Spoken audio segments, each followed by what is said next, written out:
까지입니다. 누가복음 5장 27절에서 39절까지 한 목소리로 읽겠습니다.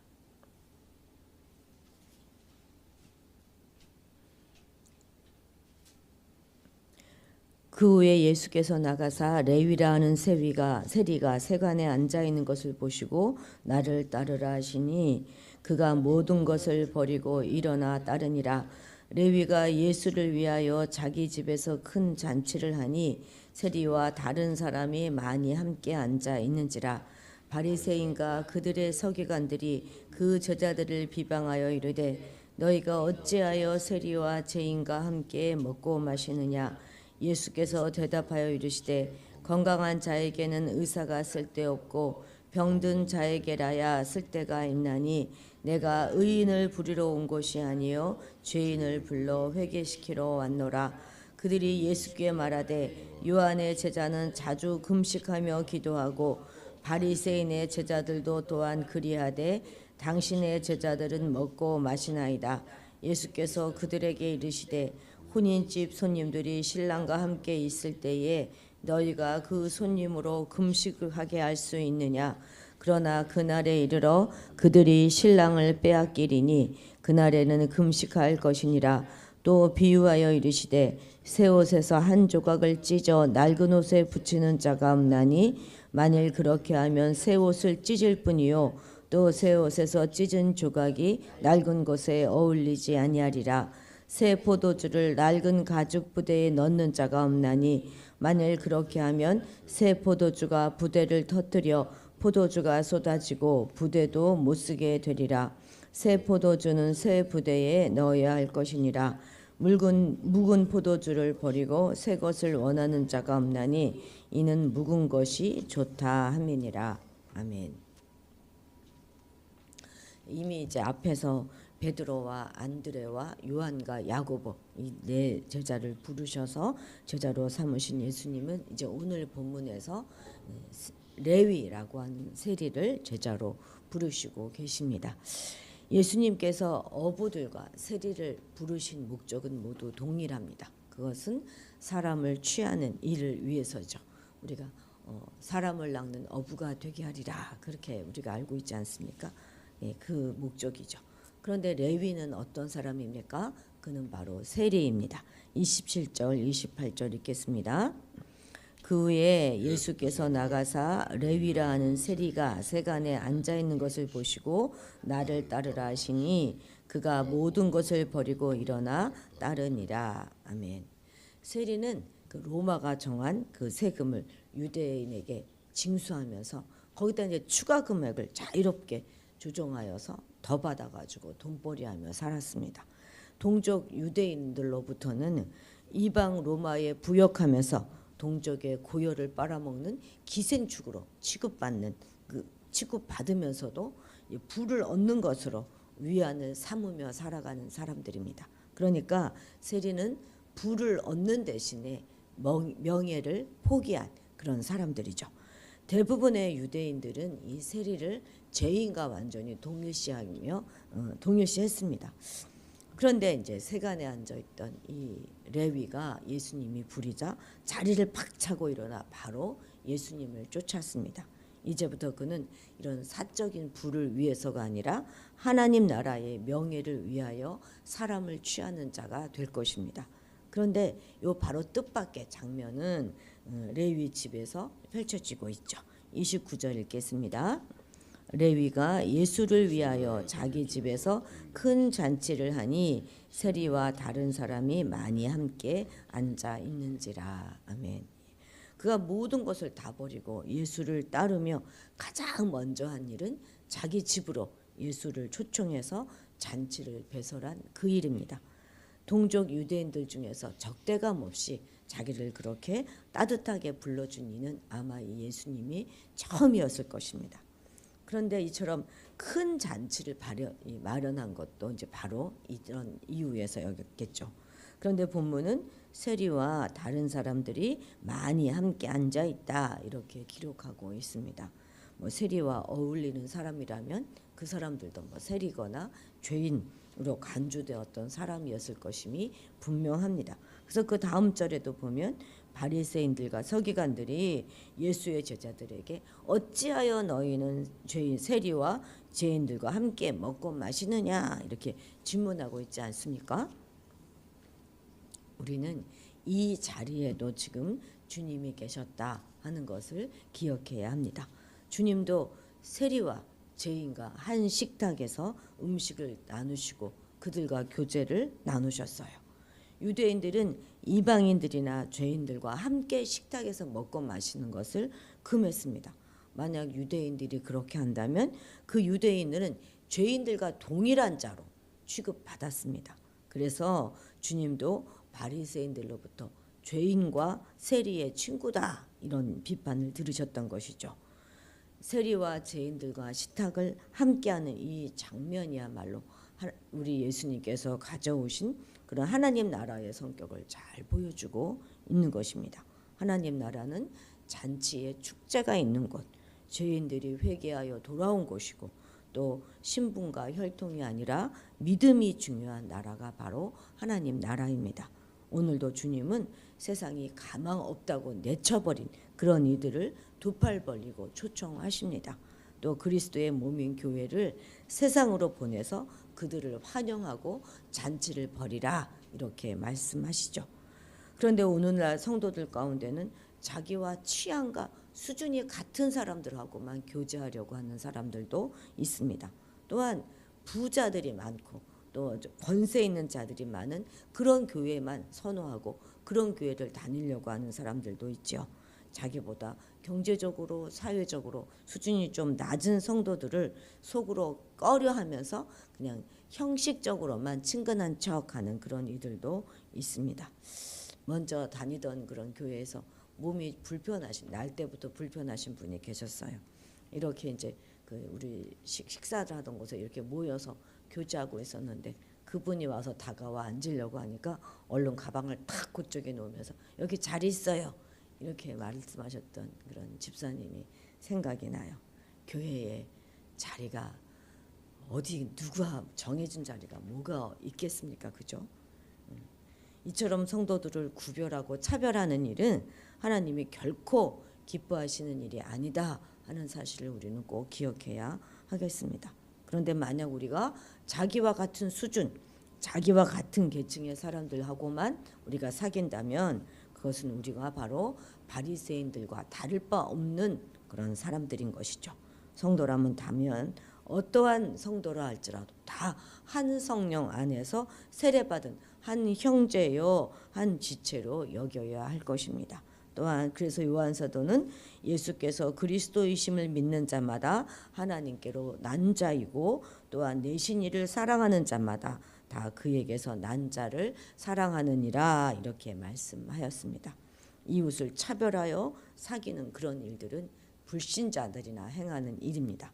우리는 주님의 사랑 가운데 어떤 성도든지 구별 없이 교제하고 사랑해야 하겠습니다. 자, 31절, 32절 읽겠습니다. 예수께서 대답하여 이르시되 건강한 자에게는 의사가 쓸데없고 병든 자에게라야 쓸데가 있나니 내가 의인을 부르러 온 것이 아니요 죄인을 불러 회개시키러 왔노라. 아멘. 이것은 이제 바리새인과 서기관들이 제자들에게 어찌하여 세리와 제자들과 함께 먹고 마시느냐 이렇게 비방한 것에 대한 주님의 답변입니다. 이것은 겉보기에는 제자들에게 비방한 것이지만 사실은 주님을 간접적으로 비방하고 있는 것이죠. 그렇습니다. 우리 주님은 영혼의 심각한 질병에 걸린 인간들을 치유하기 위하여 이 땅에 오신 영혼의 의사이십니다. 그런데 중요한 것은 주님의 눈에는요, 세상의 모든 사람들이 다 죄라고 하는 영혼의 질병을 앓고 있는 그런 상태로 보인다는 것이죠. 어찌 그것이 세리나 창기뿐이겠습니까?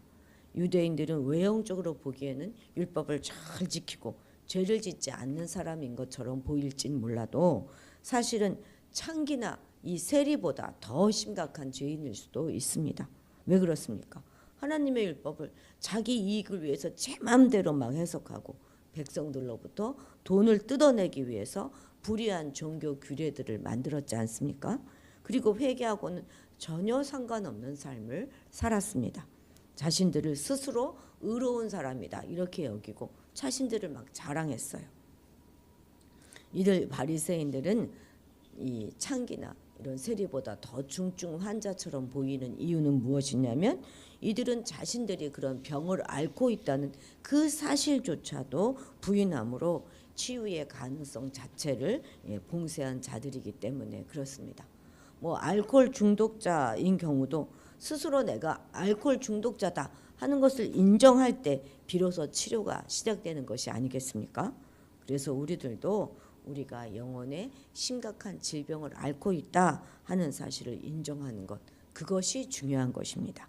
이 사실을 인정해야 참 의원이신 주님께서 우리를 영접할 수가 있는 것이죠. 물론 성도들은 자신의 죄를 고백하고 주님께 의탁함으로 영혼의 질병을 해결받은 사람인 것은 맞습니다. 그러나 이러한 성도라 할지라도 지속적으로 주님을 의뢰하지 않으면 안 되는 것이죠. 주께 한 번 신앙 고백을 했다고 해서 자신이 의인이 됐다 이렇게 생각하고 교만이 행하는 자들은 마치 종양 제거 수술을 받은 그런 암 환자가 더 이상의 치료를 거부하는 것과 똑같은 그런 아주 어리석은 그런 행동입니다. 회개하여 죄 문제를 해결받은 성도라 할지라도 지속적으로 주님을 의지하는 가운데 회개 생활을 함으로써 또다시 죄의 멍에를 지는 일이 없도록 해야 하겠습니다. 죄사함의 이제 문제에 이어서 음식 결례 문제까지 모든 논쟁에서 참패한 그런 종교 지도자들이 이번에는 이제 금식 문제를 가지고 나옵니다. 그들은 그 옛 시대의 마지막 인물 누구죠? 세례 요한을 끌어들여서 새 시대인 예수님을 비난합니다. 그들이 보기에 예수와 제자들은 죄인들과 함께 먹고 마시며 경건과는 거리가 먼 행보를 보이고 그리고 유대교의 전통과 경건 신앙을 무시하고 있는 것처럼 보였던 것이죠. 우리 36절 같이 읽겠습니다.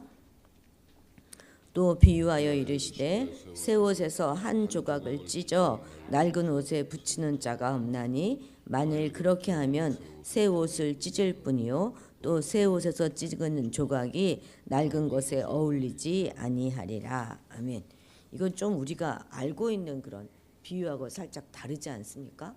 우리는 마가복음에 있는 마가가 말한 그 비유를 기억해서 새 옷감을 낡은 것에 이렇게 붙이면 그 기워놓은 그 새 옷감을 당기는 힘을 낡은 옷이 감당하지 못한다.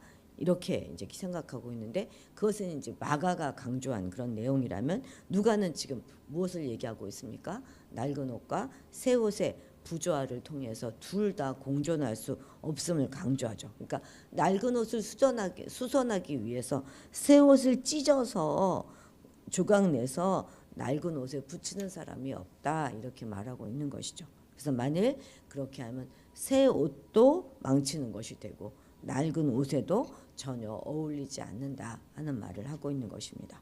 지금 종교 지도자들은 낡은 것을 위해서 새 것을 희생하고 있어요. 옛 전통을 수호하려고 새 질서를 파괴하고 있는 것이죠. 그러나 옛 시대와 새 시대는 전혀 포개질 수가 없습니다. 새 시대가 오면 옛 시대는 당연 물러나야 하는 것이죠. 이와 짝을 이루는 비유가 바로 포도주 부대 비유입니다. 37절부터 39절까지 읽겠습니다.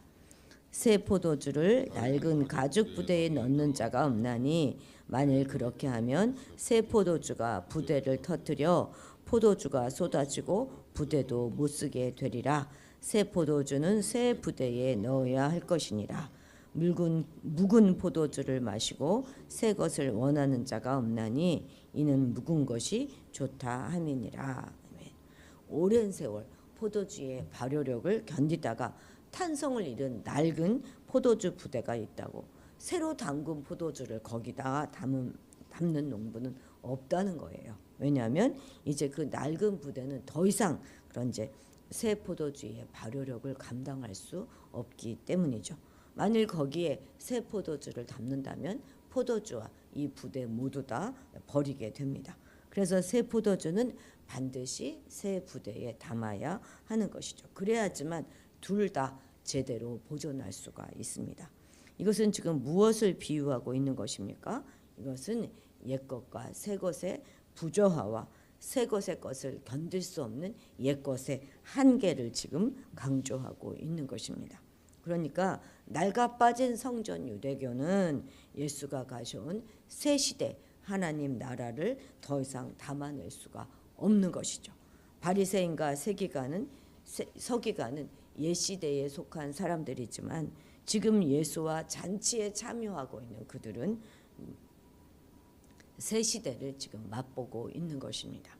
두 비유는 모두 옛것과 새것의 비교를 통해서 새것의 우월성을 강조하고 있는 것인데요. 마지막 절이 살짝 이질감을 주고 있지 않습니까? 마지막 절에서는 묵은 것이 더 좋다 이렇게 말하고 있는 것이니까 말입니다. 그러니까 무조건 새 것이 좋다 이렇게 보편적 적용을 말하고 있는 것이 아니죠. 중요한 것은 어떤 것이 비교할 수 없는 가치를 가졌는가 하는 것입니다. 누가는 이 마지막 절로 바로 지금 그 사실을 강조하고 있는 것이죠. 옷과 부대는 우월성의 차원에서 본다면 새 것이 훨씬 월등히 좋습니다. 그러나 묵은 포도주와 새 포도주의 비교에 있어서는 이것을 우수성의 차원에서 본다면 묵은 포도주가 분명 더 고급한 상품입니다. 그리고 예수가 가져오신 새 시대는 옛 시대와 비교할 수 없을 만큼 우월성을 가지고 있습니다. 예수는 새 시대, 새 언약의 시대를 여셨어요. 비유하자면 새 시대는 금식의 시대가 아니라 혼인 잔치의 시대입니다. 율법이 아니라 은혜의 시대이고 성령의 시대입니다. 새 마음과 새 가치관과 새 삶이 요구되는 그런 시대이죠. 그것은 새 옷조각을 헌 옷에 붙이지 않고 새 포도주를 낡은 부대에 담지 않는 것과 똑같습니다. 옛 것을 취해서 예수님과 함께 찾아온 은혜와 사죄의 시대를 외면하는 것은 불행한 일이죠. 주님은 늘 새로운 감동으로 우리를 만나기를 원하시는데 나는 내게 익숙한 신념이나 전통 이런 교리 이런 것에 매여 있는 것은 아닌가 하는 것들을 우리가 오늘 돌아봐야 하겠습니다. 물도 만약 고여 있기만 하고 흘러가지 않으면 썩게 되잖아요. 운물도요. 사람이 쓰지 않으면 못 쓰는 물로 변하고 맙니다. 바리새인들은 오직 그들만의 종교적 전통과 규례, 가치관 이런 것들만 고수하고 그것들에 얽매여 있었기 때문에 그리스도의 진리와 사랑을 깨닫지 못했어요. 더 나아가 참 진리의 실체 되시는 그리스도를 정죄하는 그런 대적자가 되고 말았습니다. 우리 신앙도 마찬가지죠. 습관적이고 타성에 젖어 있으면 새 은혜를 거부하게 되는 것입니다. 늘 새롭게 진보돼야만 생동하는 그런 신앙생활을 우리가 할 수 있습니다. 현재의 신앙 자리에만 머물러 있으려고 하면 바리새인의 이런 독성과 아주 신앙 형식주의에 빠지게 될 것입니다. 그렇기 때문에 죄를 늘 회개하는 생활, 또 진리를 탐구하는 그런 구도자의 자세를 우리는 결코 잃지 말아야 하겠습니다. 오늘도 나 때는 말이야 이렇게 말하면서 옛 것만을 고집하는 그런 하루가 아니라 자꾸 새로운 일에 기꺼이 도전하는 그런 젊은 마음으로 사시게 되시기를 축복합니다. 기도하시겠습니다. 하나님 아버지, 오늘도 새 은혜를 우리에게 부어주셔서 새 마음으로 살아가게 도와주옵소서. 교리와 전통에 묶여 살아가는 어리석은 자들이 아니라 늘 새로운 감동으로 주님과 이웃과 교제하며 살아가게 하옵소서. 한번 내가 신앙 고백했다고 우리 스스로 의인이라고 교만하게 행하게 마시고 날마다 우리 자신을 돌아보며 십자가 앞에 나아가 회개하고 지속적으로 주님을 의지하며 다시는 죄의 멍에를 지지 않도록 도와주옵소서. 끼리끼리 모이기를 기뻐하고 차별하고 구별하는 그런 교회가 아니라 서로 품어주고 아껴주며 모두가 예수 그리스도의 마음으로 하나가 되고 한 몸을 이루는 그런 건강한 우리 교회 되게 도와주옵소서. 감사드리며 예수님의 이름으로 기도드렸습니다. 아멘. 아멘. 예. 오늘은 주이세의 이웃과 친지들을 위해 기도하는 날입니다. 또한 우리 나라를 위해서 우리 마지막까지 힘내어 기도하십시다. 교회를 위해서 기도할 때 특별히 이제 재정적인 문제를 위해서 기도해 주시기 바라고요. 우리 이제 고3 대학 입시를 위해서 지금부터 열심히 뛰어야 하는데 지치지 않고 열심히 뛸 수 있도록 기도해 주시기 바랍니다. 주일 예배를 위해서 기도해 주시고 아동부 어린이들을 위해서 기도해 주십시오. 이제 우리가 올해 지나고 나면 아동부가 확 줄겠어요. 우리 더 많은 아동부 어린이들이 와서 이곳에서 복음을 들을 수 있도록 그렇게 기도해 주시기 바랍니다. 우리 다 같이 주님의 이름을 크게 부르고